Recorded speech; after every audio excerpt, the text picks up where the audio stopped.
Pessoal, muito boa noite para todo mundo, para todos que se encontram fisicamente presentes aqui conosco, no salão de estudos do Centro Espírita Vinhas do Senhor, a vocês que estão aí através da internet nos acompanhando, através do Facebook ou através do YouTube, Facebook online, ao vivo e no YouTube posteriormente. Nos sigam nas redes sociais, se inscrevam. Antes da gente começar com os nossos apontamentos relacionados à mediunidade, fechemos os nossos olhos e vamos primeiramente agradecer ao Pai a oportunidade de nos encontrarmos aqui, todos juntos, reunidos, imbuídos desse mesmo ideal de ganharmos mais conhecimento, o conhecimento que liberta, que nos liberta das nossas apreensões, dos nossos medos, das nossas dificuldades. Conhecimento esse que nos fortalece para a vida, conhecimento esse que destrói com os nossos erros, com os nossos preconceitos. Possamos mais uma vez compreender acerca dessa realidade espiritual da qual todos somos imbuídos. Realidade espiritual da qual somos possuidores, já que somos espíritos e momentaneamente estamos envergando um traje de carne. Que nessa noite, tanto o nosso cérebro, no entendimento das lições, quanto o nosso coração, possam ser tocados, para que saiamos daqui renovados. Renovados com o intuito de bem procedermos e bem agirmos no mundo lá fora. Que assim seja, graças a Deus.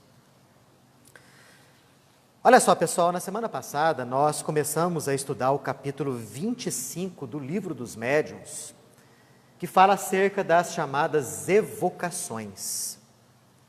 Falamos bastante coisa a respeito desse capítulo. Basicamente a metade dele nós já explanamos na sexta-feira passada. Ficou faltando o último trecho do capítulo das evocações, que são algumas questões, algumas perguntas e respostas que Kardec coloca aqui e que versam a respeito desse assunto. Eu não vou ler todas, são em número de 58, tá? Não vou ler todas porque, basicamente, se a gente for ver, quase todas elas nós já abordamos na sexta-feira passada. Mas, mesmo assim, algumas eu fiz questão de fixar, e é o que eu vou falar aqui para vocês, e outras não foram muito bem externadas na sexta-feira passada. Então, vamos lá, algumas questões a respeito das evocações de espíritos. Pergunta 1. Pode alguém evocar os espíritos sem ser médium? A resposta: todo mundo pode evocar os espíritos. E se os que chamais não podem se manifestar materialmente, não estão menos ao redor de vós e vos escutam. É aquilo que a gente até já tinha comentado na sexta-feira passada. Que o que é uma evocação? A evocação é um chamado. Então, quando nós pensamos, como o Sr. Gilberto falou agora há pouco, né? Pedir ajuda para o nosso mentor espiritual, para o nosso anjo da guarda. Quando a gente faz isso, estamos fazendo uma evocação. Ah, mas eu não consigo vê-lo, eu não consigo ouvi-lo, né? Eu não sou médium ostensivo. Isso não significa que ele não esteja junto de você. Não significa que ele não vai te auxiliar. É que, materialmente falando, nós não dispomos de condições de enxergarmos a sua figura ou de ouvirmos a sua voz. Mas através dos seus pensamentos, através das suas vibrações, dos seus sentimentos, eles conseguem nos influenciar para o bem. Aliás, evocações nós fazemos o tempo todo, né? Quando nós desejamos algo de ruim, vamos para o outro lado, né? Quando a gente deseja algo de ruim para alguma outra pessoa, quando a gente vibra negativamente, nós atraímos para nós espíritos que vibram na mesma faixa fluídica, na mesma faixa energética, e que às vezes vem nos, infelizmente, auxiliar nesses propósitos nefastos de prejudicar uma pessoa através do pensamento, através da mente. Não deixe de ser também isso daí uma evocação. Não uma evocação direcionada, mas uma evocação geral para aqueles que se sintonizam conosco. Estão vendo? É uma coisa que nós fazemos o tempo todo. Seria interessante que nós empregássemos essa nossa capacidade de entrar em contato com o plano espiritual com o objetivo de só atrairmos para a nossa convivência aqueles espíritos bons, positivos, que querem nos ajudar, que se interessam positivamente por nós. A evocação é uma coisa que acontece o tempo todo. Não precisa ser médium para evocar um espírito. 2, coisa que também a gente já havia comentado um pouquinho na sexta passada. O espírito evocado atende sempre ao chamado que lhe é feito? Nós vimos que não, né? Nós vimos que há situações, e são muitas, que o espírito não atende sempre ao chamado. Um dos motivos é que ele talvez não queira simplesmente vir. Você chama, o teu pensamento bate no espírito, né? O espírito não quer vir, não quer falar, não quer conversar. Nada de muito especial, né? Às vezes algumas pessoas nos chamam para fazer alguma coisa, para conversar, e naquele momento a gente não quer conversar com aquele indivíduo. A mesma coisa acontece com os desencarnados. Às vezes o espírito até quer conversar contigo, mas ele está envolvido com algumas atividades lá no plano espiritual. Ele não pode, naquele momento, sair daquela atividade que ele está desempenhando para poder conversar com você. Então, naquele momento ele não pode conversar, mas futuramente, posteriormente, óbvio, querendo, ele vai poder. Nós vimos também que há casos em que o espírito pode, quer, mas não lhe é permitida a presença naquela reunião mediúnica. Por algum motivo de ordem superior, a conversa dele para conosco ela é bloqueada. Nós vimos também que há situações em que o espírito não está em condições de conversar com a gente. São aqueles desencarnes muito recentes, aquela situação em que o desencarnado ainda está em processo de adaptação na parte espiritual, ou aqueles casos em que o indivíduo já se encontra encarnado e em que a dificuldade é maior dele atender ao nosso chamado, embora não seja impossível. Daqui a pouquinho nós vamos ver até isso. Então, nem sempre quando você chama, ele vem. É preciso acabar com essa ideia que alguns têm de que os desencarnados estão à nossa disposição, né? De prontidão para atender o nosso chamado, atender os nossos desejos. Isso não acontece, né? Nem com os obsessores acontece. Imagina só, eles, né, ficarem ao nosso lado ali, atendendo aos nossos chamados, aos nossos desejos. Obviamente, isso não acontece. Tá? Vamos pular algumas perguntas aí, passar para 5. Como os espíritos dispersos no espaço ou nos diferentes mundos podem ouvir, de todos os pontos do universo, as evocações que lhes são feitas? É uma pergunta interessante, né? Poxa, o desencarnado está lá no plano espiritual, como é que ele vai ouvir a gente? Vocês estão me ouvindo aqui porque a minha voz se propaga através do ar e atinge os ouvidos de vocês. E aí vocês me ouvem. E aquele sujeito que está lá no plano espiritual, como que ele vai saber que nós estamos chamando ele? Em muitas situações, pessoal, alguns espíritos familiares a nós, alguns benfeitores, ou aqueles espíritos que fazem parte da reunião mediúnica, eles se encarregam de buscar aquele sujeito, trazê-lo para a reunião mediúnica com o objetivo de conversar conosco. Mas há situações em que o nosso chamado atinge em cheio aquele nosso alvo. São aquelas evocações que você faz com concentração, com positividade, né, querendo realmente que aquele indivíduo possa conversar com você. Nesse caso, esse indivíduo nos ouve. Mas ouve como? De que jeito? De que maneira? Ora, pessoal, o nosso pensamento não está encerrado na caixa craniana. Todos nós sabemos disso. O espírito pensa, mas esse pensamento ele se reveste de uma energia e ele se propaga, usando como meio de propagação o fluido que nos rodeia, o fluido próprio de cada planeta. Assim como o som que vocês estão ouvindo se propaga através do ar físico, o nosso pensamento se propaga através desse fluido universal. Com uma diferença: a nossa voz tem limite. Eu estou falando aqui, mas se tiver alguém lá do outro lado da rua, não está me ouvindo. Enquanto que o pensamento, os espíritos falam aqui, ó, ele tem uma ação, uma trajetória infinita. Então, se nós tivermos aquele pensamento forte, positivo, aquela boa vontade, nós imprimimos uma força muito grande nesse nosso pensar. E isso faz com que o nosso alvo seja atingido. E o espírito lá, os desencarnados aqui responsáveis pela resposta até falam isso. Imagina o seguinte fato: você está num campo vasto, de repente alguém te chama, e aí você vira para aquele lugar de onde você ouviu a voz.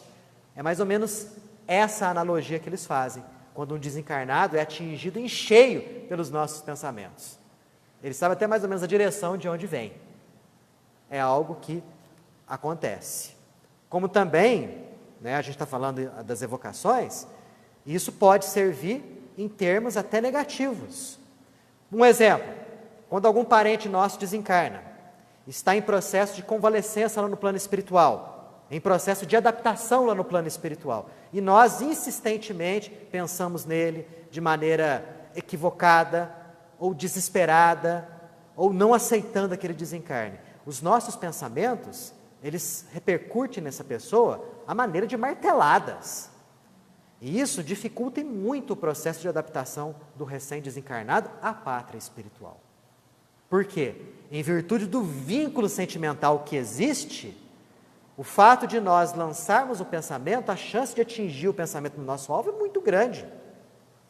Então é importante que nós tenhamos esse tipo de ideia, que o pensamento é força e é força atuante.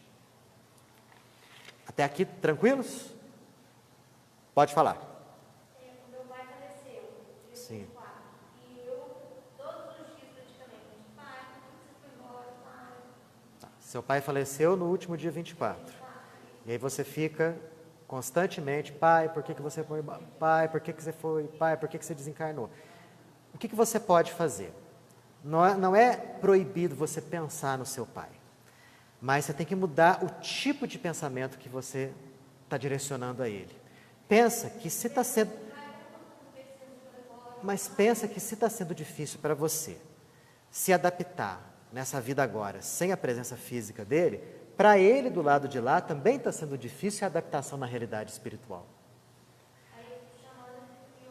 Então, se você faz isso, obviamente esse teu pensamento atinge seu pai, e isso pode estar causando nele uma certa angústia, porque provavelmente, como é muito recente, ele não se encontra em condições ainda de atender o teu chamado, de vir até aqui, de te auxiliar naquilo que você puder precisar. Isso pode provocar nele uma angústia que atrapalha muito a adaptação dele no plano espiritual. Quando você pensar nele, pensa nele com carinho, pensa nele com afeto, com gratidão. Esqueça, deixa do lado o desespero, sabe? E não fique questionando por que você foi embora. É o momento. Conforme o seu Gilberto leu agora há pouco ali, a questão da nossa ida para o plano espiritual não é uma possibilidade, é uma certeza. Então, provavelmente, ele desempenhou tudo aquilo que ele tinha que desempenhar aqui, na tarefa dele, da missão dele, e voltou para casa. Porque se você for ver, desencarnar é mudar de endereço. Ele mudou do interesse material e passou para o interesse espiritual. O que você pode fazer? Aquilo que eu te disse. Desvincula dessa tua angústia. Não que você não possa desenvolver uma tristeza, uma saudade, mas nada que te desequilibre. Nada que te entristeça ao ponto de bloquear as tuas ações na vida. E, por consequência, também bloquear as ações dele na nova realidade que ele está vivendo. É uma questão de treino, tá? Que você pode e deve desenvolver para que você possa se tranquilizar e se equilibrar, para que ele possa se equilibrar também. Não deixe de ser isso aí uma evocação, né? Bom, pergunta 7. O pensamento do evocador é mais ou menos percebido segundo certas circunstâncias? Olha a resposta, sem nenhuma dúvida. O espírito chamado por um sentimento simpático e benevolente é mais vivamente tocado. É como uma voz amiga que reconhece. Sem isso, frequentemente, ocorre que a vocação não produz efeito. O pensamento que brota da evocação bate no espírito. Aquilo que a gente está comentando, né? Se é mal dirigido, bate no vazio.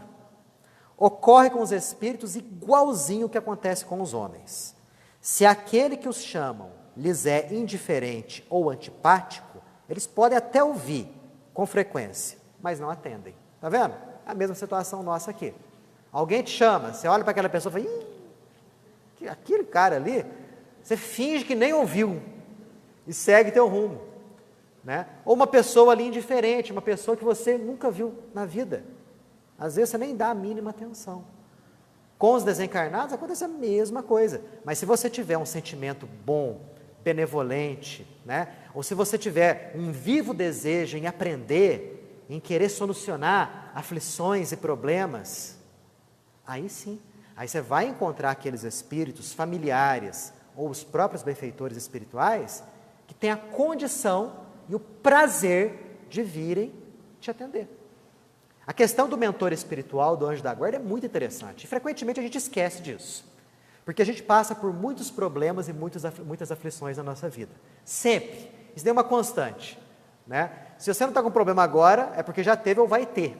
Não tenhamos dúvidas sobre isso daí. Porque o planeta que a gente está vivendo tem essa característica. Planeta de provas e expiações. E às vezes nós nos desesperamos, porque não nos encontramos com força, ou não achamos que temos a força necessária para vencer aqueles problemas, vencer aqueles desafios. E queremos aí um apoio, um amigo, um ombro amigo, né? Ora, conforme foi lido agora há pouco ali, quer ombro mais amigo do que o nosso próprio mentor espiritual? É aquele indivíduo que avalizou a tua reencarnação, é aquela pessoa que talvez já esteja te acompanhando há muitos séculos, que conhece você como ninguém. Então ele sabe exatamente daquilo que você precisa, sabe exatamente da palavra que você precisa ouvir, da orientação que você precisa ouvir e, consequentemente, seguir. Então, naqueles momentos de dificuldade, de problema, de aflição, de dúvida, não podemos nos esquecer, né? Eleve um bom pensamento, chame o teu mentor espiritual. E basta a gente se tranquilizar nesses momentos que ideias boas e positivas vão começar a brotar na tua cabeça. Ideias do tipo, nossa, como que eu nunca pensei nisso antes? Nossa, não é que é mesmo? Né? Olha que pensamento bom que eu tive. Na verdade, você não teve pensamento bom nenhum. Em verdade, o que aconteceu é que você captou aquela influência positiva do teu mentor espiritual, aquela orientação. Você chamou, ele veio e desempenhou a função dele. Então, nunca devemos nos esquecer desse tipo de coisa. Pergunta 10. Há para o evocador um meio de constranger o espírito a vir contra a sua vontade? Você forçar o espírito a vir. Você chama o espírito, não, você tem que vir aqui. Existe isso? Tem como? Olha a resposta. Nenhum. Se esse espírito é vosso igual ou superior em moralidade. Digo em moralidade, não em inteligência. Porque não tende sobre ele nenhuma autoridade. Então, se você chamar o desencarnado, se ele for igualzinho a você em termos morais, ou se ele for superior, você não pode forçá-lo a vir. Ah, mas e o inferior a você? Pode. Se é vosso inferior, você pode. Né? Se for para o seu bem. Porque então, outros espíritos vos secundarão. Aprendemos na sexta passada. Podemos evocar os espíritos inferiores? Qual que foi a orientação de Kardec? Depende das tuas intenções. Se você evocar um espírito inferior com aquela intenção de orientá-lo, de ajudá-lo, de demovê-lo de alguma atividade negativa que ele está executando, ótimo, não teria problema nenhum. Numa reunião mediúnica boa, equilibrada, com os benfeitores dando toda aquela assessoria, puxa, tranquilo. É o caso que se enquadra aqui. Agora, chamar o desencarnado inferior para fins de diversão, curiosidade, ou desejar que ele faça algo de ruim para você, pela madrugada. Né? Primeiro que você não pode forçá-lo a vir nessas circunstâncias. E segundo, se ele vier, puxa vida, dificilmente você vai conseguir se desvencilhar dele. Porque aí ele vai achar um indivíduo para poder atormentar. Porque se eles são inferiores, muitos deles o que querem é fazer isso mesmo, o mal, quer prejudicar, quer atormentar. Se você pedir um favor, então, não pense que ao ele fazer aquele favor para você, você vai poder despedi-lo à vontade. Não vai. Porque o que eles pensam, se eu fiz um favor para esse sujeito, eu quero a minha recompensa.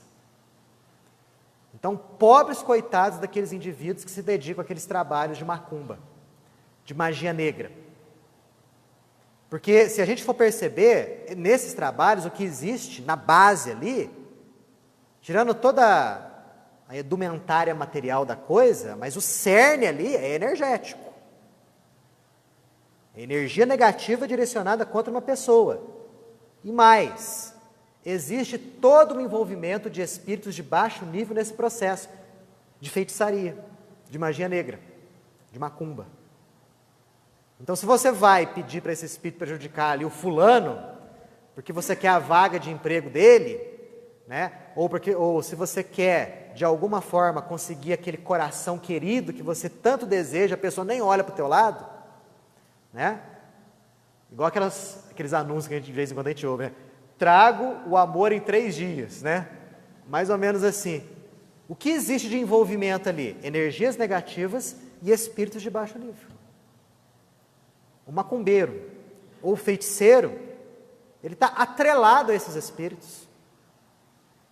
Quando esse sujeito desencarna, você acha que vai acontecer com ele? Vai virar escravo, servo desses mesmos espíritos que antes o serviam. Isso eles não sabem. Ou acham que tem todo o poder do mundo, né, toda a força de vontade para evitar que isso aconteça. Não evita. Não evita. Desencarnou, vira servo desses indivíduos aí. Ah, e se eu estou pedindo para fazer isso? Eu não sou um macumbeiro, mas eu pedi para o macumbeiro fazer um trabalho para mim. Você está se envolvendo com energias negativas do mesmo jeito. Você abre seus campos energéticos vibratórios para sofrer a influência de obsessores. Facilmente. Toda vez que a gente envereda energias para o mal vem. E encontra em nós campo propício para agir.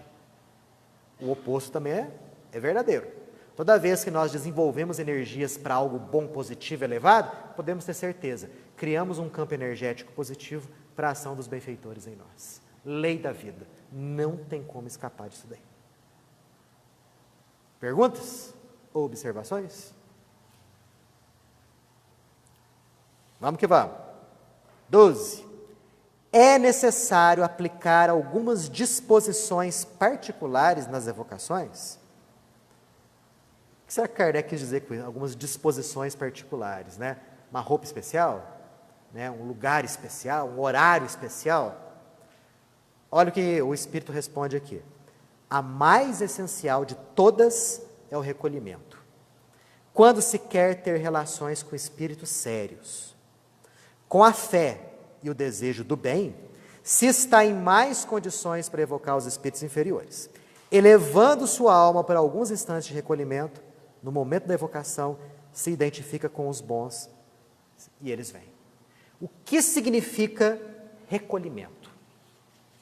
Essa palavra é chave, não somente nas evocações, mas nas reuniões mediúnicas de modo geral.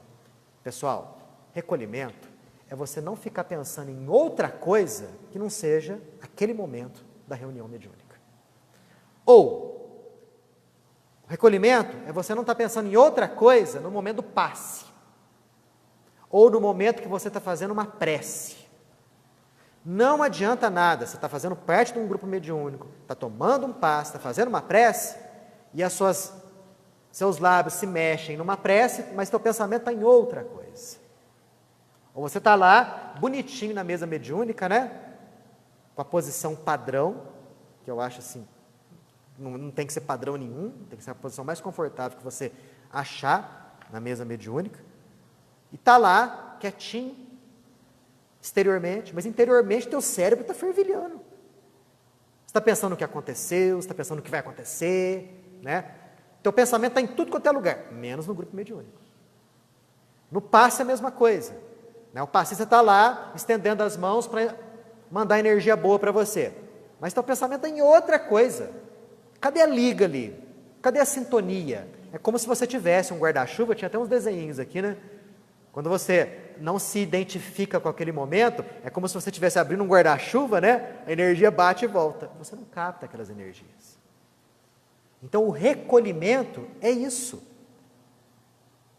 Na ideia de Kardec, isso é o recolhimento. Você fazer com que os pensamentos fiquem girando em torno daquele objetivo, daquele momento ali. Naquela situação. E aí sim, você vai ter toda a energia necessária para atingir os teus objetivos. 14. Os homens reunidos em uma comunidade de pensamentos e intenções têm mais força para evocar os espíritos? Claro que tem, né? Imagina só, imagina uma pessoa cantando. Agora você imagina 20 pessoas cantando aquela mesma canção, no mesmo ritmo. O som não fica mais potente? Não alcança uma distância maior? É mais ou menos a mesma coisa. Em um grupo, os pensamentos das pessoas que estão naquele grupo têm que estar na necessária sintonia. São os mesmos objetivos, são as mesmas intenções, são os mesmos pensamentos. Porque aí fecha o circuito. É a famosa corrente, né? Às vezes a gente ouve isso no grupo mediúnico, ó, o pensamento de alguém está desequilibrado, a corrente está quebrada, né? Vamos fechar a corrente. O que significa isso? Significa estabelecer um circuito energético, e André Luiz mostra isso para a gente no livro Nos Domínios da Mediunidade. Quando ele analisa a aura das pessoas envolvidas num grupo mediúnico, sério e equilibrado, as auras se fundem, se tocam, formando um todo energético ao redor da mesa. Essa é a famosa corrente. Então, com isso, a força de você atingir os seus objetivos elevados, nossa, decuplica. É muito maior. Agora, o contrário, desanda tudo. Um está pensando numa coisa, outro está pensando na outra. Uma pessoa fala o seguinte: nossa senhora, não gosto daquele fulano que está ali. Quer dizer, como que um grupo mediúnico assim vai conseguir algo de bom? Não vai. Mesmo que todos lá estejam quietinhos, em silêncio, em sintonia, tentando uma sintonia boa, se não tiver com o pensamento identificado, esquece, não dá.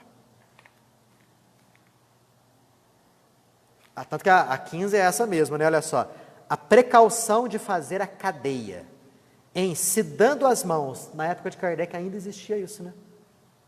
Quando Kardec começou a estudar as mesas girantes, era comum as pessoas se reunirem em volta de uma mesa e se darem as mãos. Ou estender as mãos e o dedo mindinho de uma mão tocava o dedo mindinho da mão do vizinho. Entendeu? Para fazer a necessária corrente. Quando eu era pequena, a mesa era cheia, todo mundo estava em pé. Pois é. E já na época de Kardec, Kardec viu que isso é totalmente desnecessário. Que não precisa de rigorosamente nada disso. Por quê? Porque a união não é material, como a gente comentou agora há pouco. A união é energética, é fluídica. Não adianta estar todo mundo de mãozinha dada. Se o pensamento de um está pensando uma coisa e o outro outra coisa, esquece, não se estabelece a necessária corrente energética que vai facilitar o trabalho dos benfeitores espirituais. Na época de Kardec também acontecia os cuidados, né, que algumas pessoas tinham em reuniões de alternar homem e mulher, homem e mulher, homem e mulher. Kardec viu que isso é totalmente desnecessário. Não tem nada a ver uma coisa com a outra. Dar as mãos, homem e mulher, não significa rigorosamente nada. Pensamento bom e positivo é o que realmente funciona. 17. Certos objetos, como medalhas e talismãs, têm a propriedade de atraírem ou repelirem os espíritos, como alguns o pretendem? Muitos têm, né? Figa, pata de coelho, né? Uma medalha consagrada e coisas desse tipo. A gente liga a televisão, a gente vê muitas ofertas nesse sentido, né? Água do Rio Jordão, óleo consagrado, né? Como é que chama? Nesses tempos de pandemia, álcool gel santificado, máscara de R$300. Quer dizer, isso tem o poder de atrair os bons espíritos, repelir os maus espíritos? Será? Essa pergunta é inútil. Os espíritos da codificação, eles são bem diretos, né?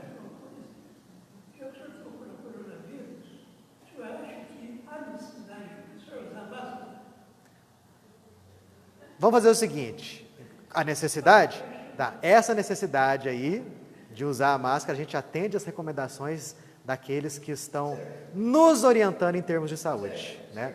Nos momentos certos, nos locais certos, a gente tem que usar, sim.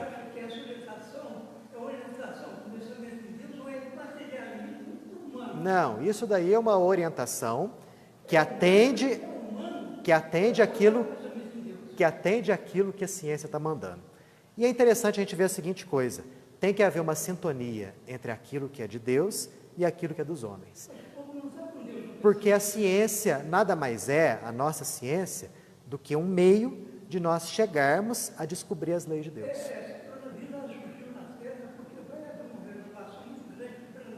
Sim.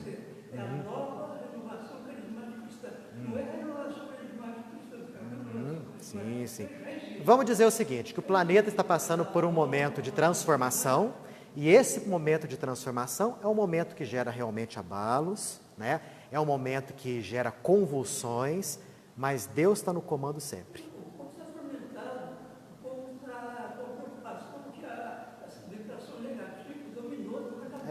Não. A gente tem que deixar aquilo que é negativo de lado, né? E pensar no que é positivo.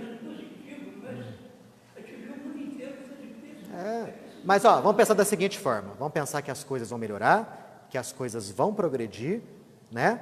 Porque o progresso é uma coisa inexorável, é uma coisa que vai acontecer sempre. Mas vamos voltar para cá aqui agora. E aí? Medalhas, talismãs, etc.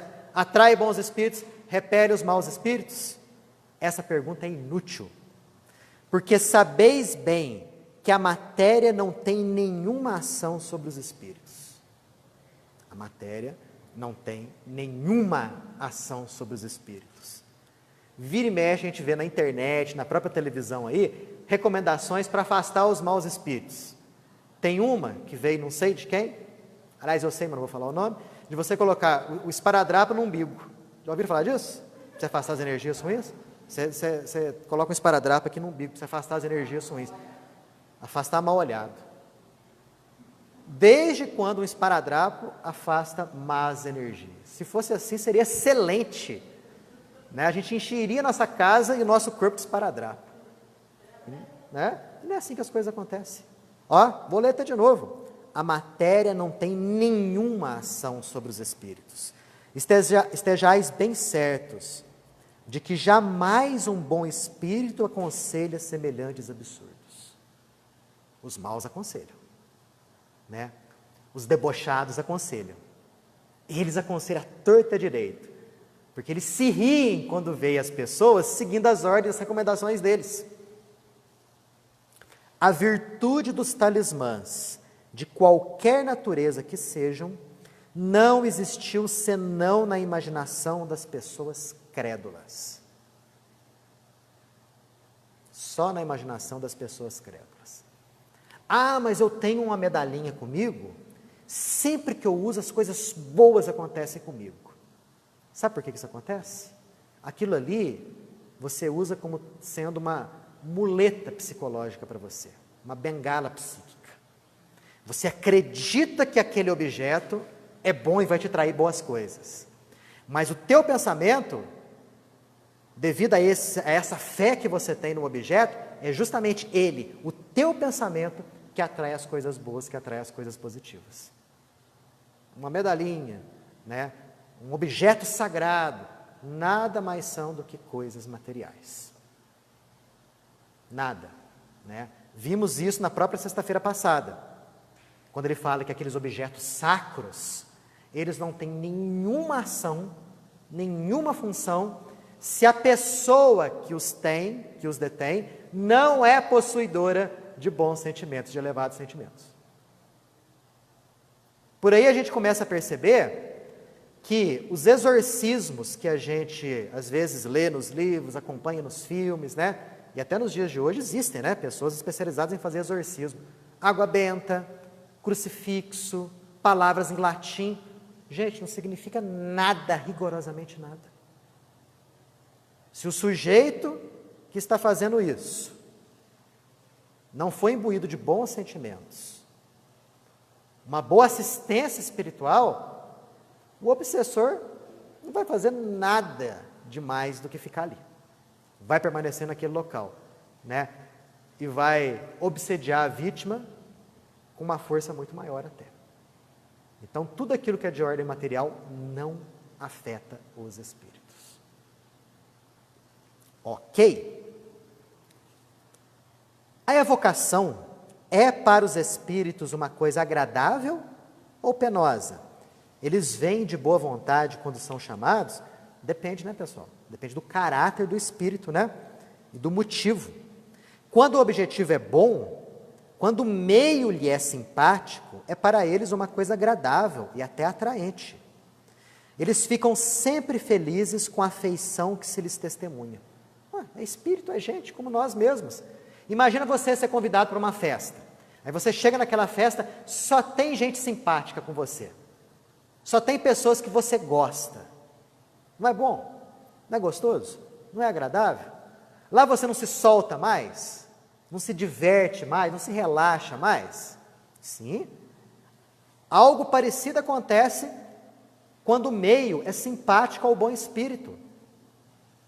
Você quer que um bom espírito venha aqui nos dar uma boa orientação. Ele chega aqui, o meio é positivo, as pessoas são equilibradas, o objetivo é nobre, é espiritual. Nossa, esse meio simpático faz com que ele fale, faz com que ele faça as suas explanações, os seus ensinamentos com uma tranquilidade muito grande.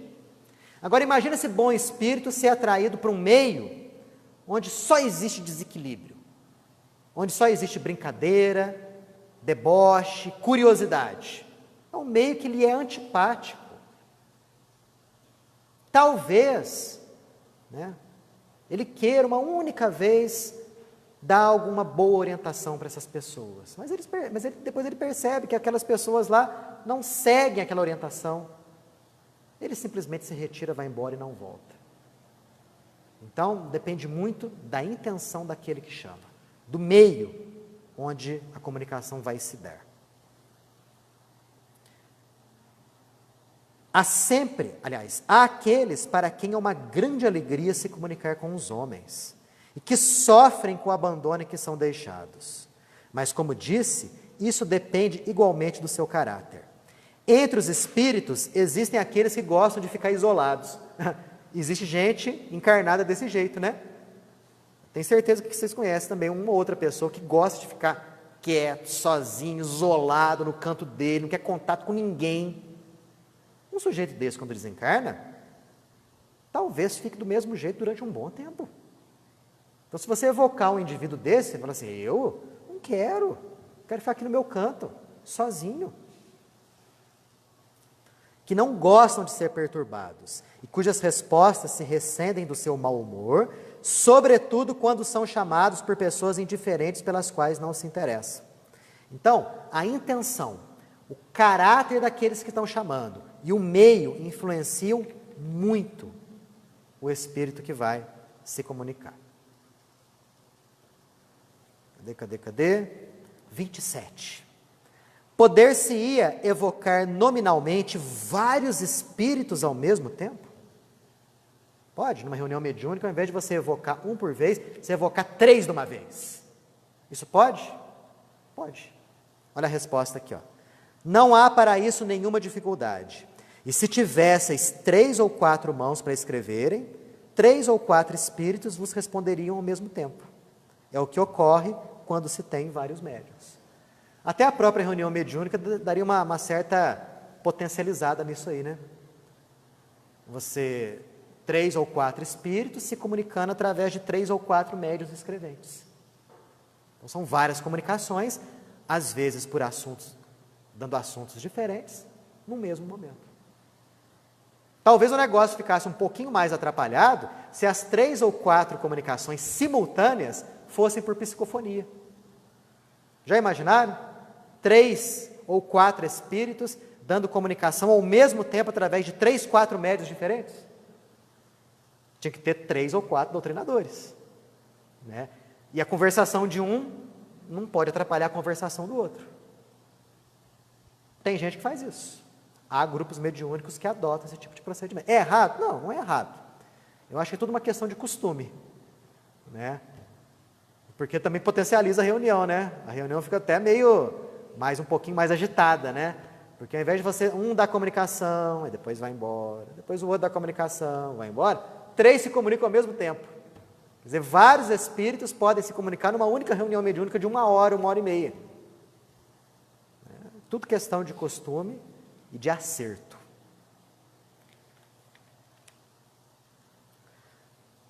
Olha só, 29.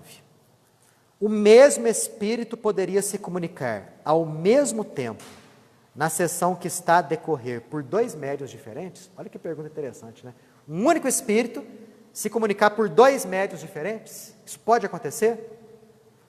Tão facilmente como tendes homens que ditam várias cartas ao mesmo tempo. Aí Kardec faz uma notinha aqui, ó. Vimos um espírito responder ao mesmo tempo por 2 médiuns as perguntas que se lhe dirigiam, a um em inglês e a outro em francês. E as respostas eram idênticas pelo sentido, algumas eram mesmo a tradução literal uma da outra. Pergunta 30. O espírito evocado ao mesmo tempo, em vários pontos, pode responder simultaneamente as perguntas que lhe são dirigidas? Já pensou? Uma reunião mediúnica aqui no Vinhas, uma outra lá no Irmão Alexandre, uma outra reunião lá no Centro Espírita em Alfenas, uma outra lá no Centro Espírita em Três Corações. De repente, no mesmo momento, essas reuniões acontecendo, evoca-se o mesmo espírito. Será que esse mesmo espírito pode responder simultaneamente nessas reuniões todas? Será que pode? Pode. Se for um espírito elevado, ele pode. Se for um espírito mais ou menos comum como a gente mesmo, ele não dá conta não. Ele vai dar comunicação numa única reunião só. E olha só que interessante que é falado aqui, ó.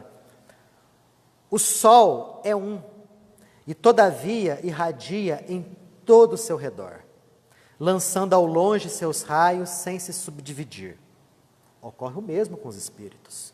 O pensamento do espírito é como uma centelha que projeta ao longe sua claridade e que pode ser percebida em todos os pontos do horizonte. Quanto mais o espírito é puro, mais o seu pensamento irradia e se estende como a luz. Os inferiores são muito materiais. Não podem responder senão a única pessoa por vez. E não podem vir se são chamados em outro lugar. Já o espírito superior, chamado ao mesmo tempo em 2 pontos diferentes, responderá às 2 evocações, se forem sérias e fervorosas. Caso contrário, dá preferência à mais séria. Tem um caso que aconteceu com um indivíduo que foi santificado. Quem que foi mesmo, São Gilberto? São Inácio de Loyola? Aquela historinha de São Inácio de Loyola, que o irmão X conta. Não sei se é São Inácio de Loyola. Foi um desses santos aí, que não foram santos coisíssima nenhuma. O São Gilberto vai ver para a gente ali depois, né? Porque alguns santos, alguns indivíduos que foram canonizados pela igreja, muitos eram realmente espíritos de ótimo gabarito espiritual. Outros não. E uns nem existiram. Por exemplo, São Cristóvão, né, que é o padroeiro dos motoristas, né? Não existiu. São Jorge, né? Dizem que São Jorge lutando contra o dragão, não existiu também. Mas não é esse o caso. Alguns foram elevados à condição de santo, sem serem santos. Então o irmão X conta a história de um Se eu não me engano, é São Inácio de Loyola. Também não me lembro. Não sei. Um desses aí. Do centro lá, né?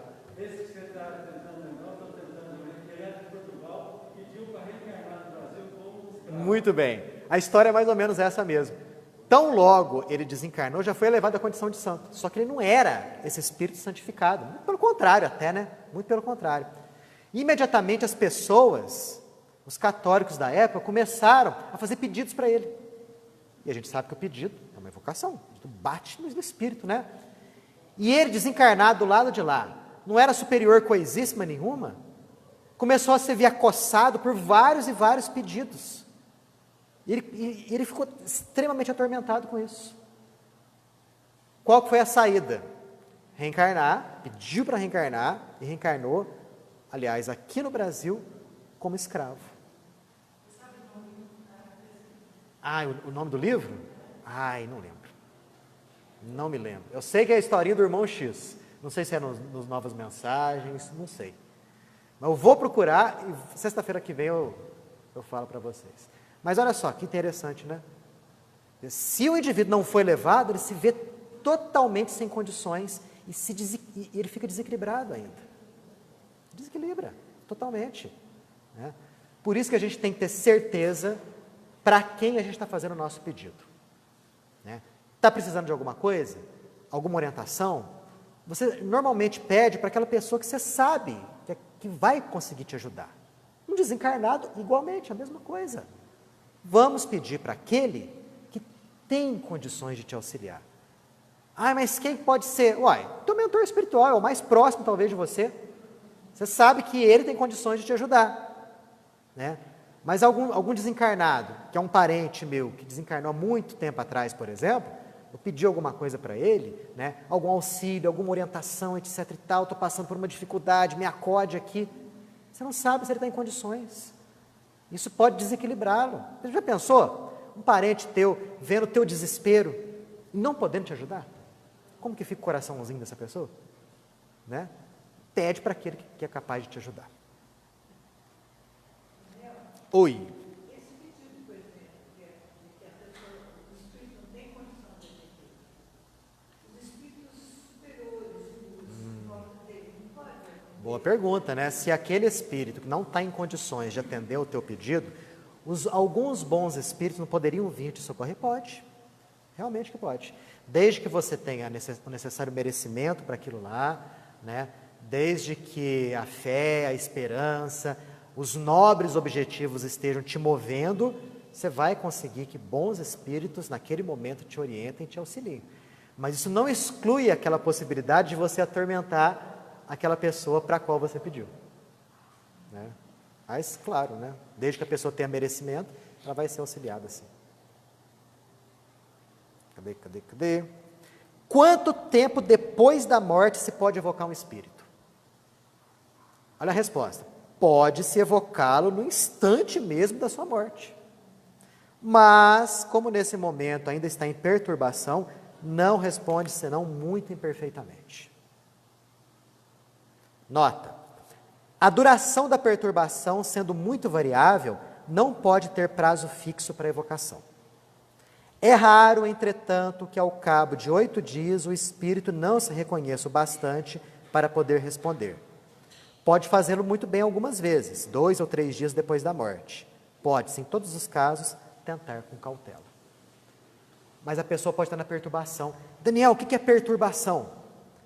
Quando a gente desencarna, nós somos lançados num estado de espírito assim, em que nós não sabemos direito se estamos encarnados ou desencarnados. As ideias não estão muito bem concatenadas. É como se você estivesse caminhando num nevoeiro, sem saber direito aonde que você está, para onde que você está indo, as ideias não são muito nítidas, não são muito completas. Essa é a chamada perturbação. Tá? Isso se alia a um sono, que pode ser mais ou menos prolongado. Quanto tempo que dura a perturbação? Como Kardec falou aqui, não tem prazo fixo. Há indivíduos tão espiritualizados que o corpo está sendo velado lá no caixão, ele está acompanhando ali o velório, plenamente consciente que já desencarnou, plenamente integrado na realidade espiritual, equilibrado. A perturbação para esse indivíduo foi mínima, coisa de algumas poucas horas. Como há casos de perturbação que duram meses e até anos. Tudo depende do quê? Grau de afinidade com a matéria pesada.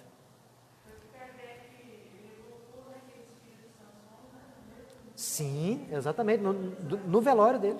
Evocou Sansão no velório. Por psicografia ele respondeu. Né? Imagina a qualidade desse espírito. Isso daí é uma exceção à regra.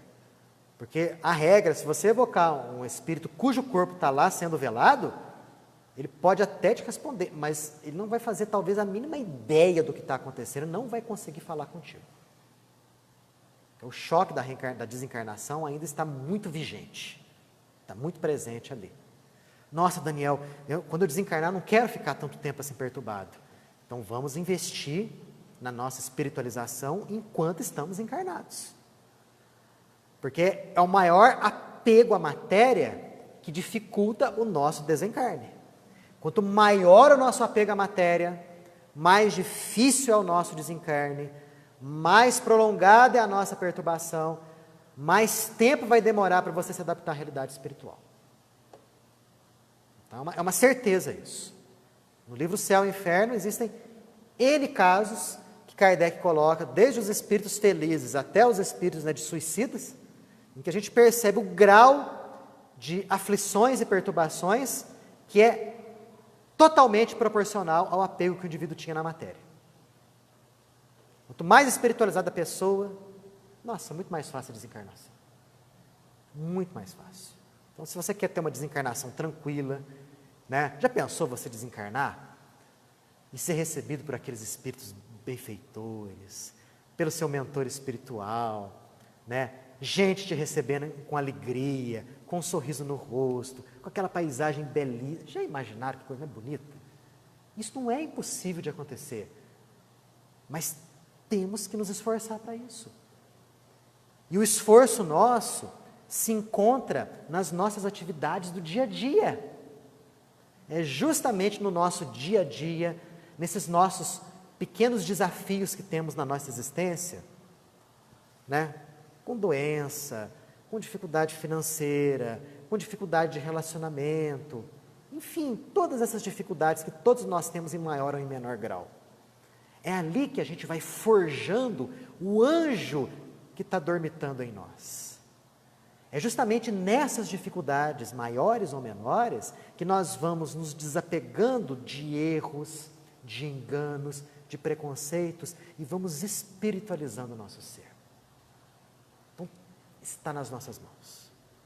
E isso vai nos auxiliar muito no processo do nosso desencarne. E a nossa ida para um bom local após a nossa desencarnação. Né?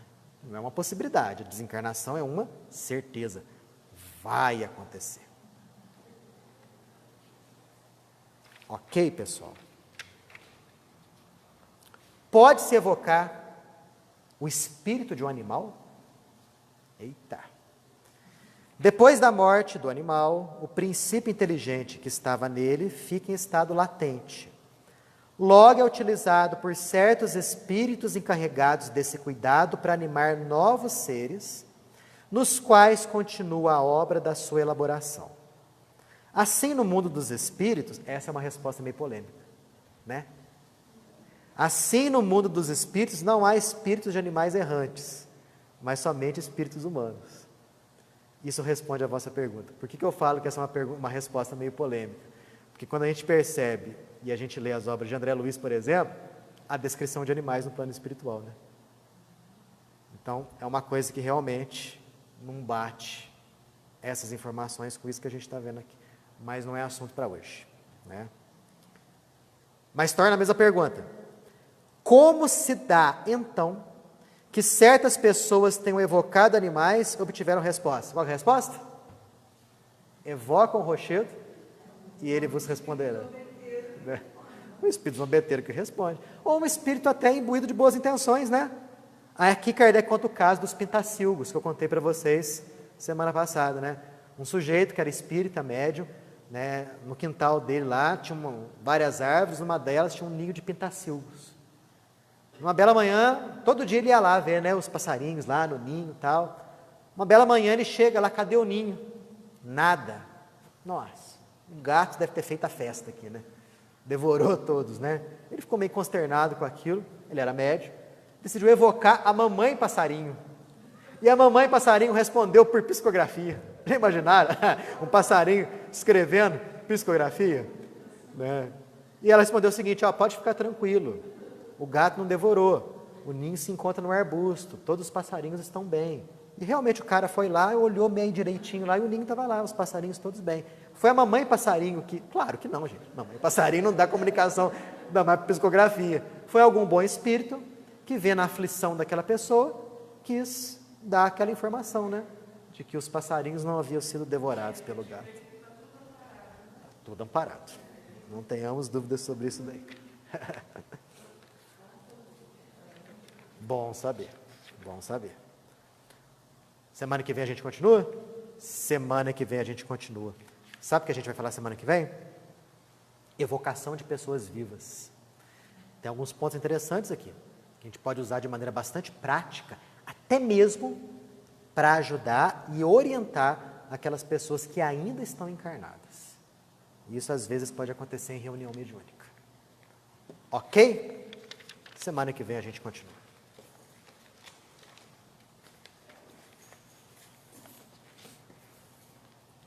Vamos elevar o pensamento a Deus. Relaxar o corpo, respirar profundamente.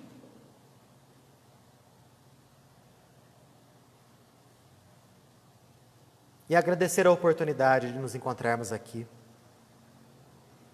juntos, reunidos, nessa intenção maior de espiritualizarmos a existência. Buscando saber mais acerca da vida espiritual, paulatinamente vamos nos distanciando da vida material. A vida espiritual é a verdadeira vida. Nós, antes de nos encontrarmos nesse corpo, estávamos na realidade do plano espiritual. E quando esse corpo descansar na terra, voltaremos de forma definitiva a essa realidade espiritual. Que os ensinamentos que a doutrina nos passa possam ser aquela fonte de energias para mudarmos as nossas concepções, para nos esforçarmos para atingirmos aquele estado de plenitude de acordo com as nossas possibilidades atuais.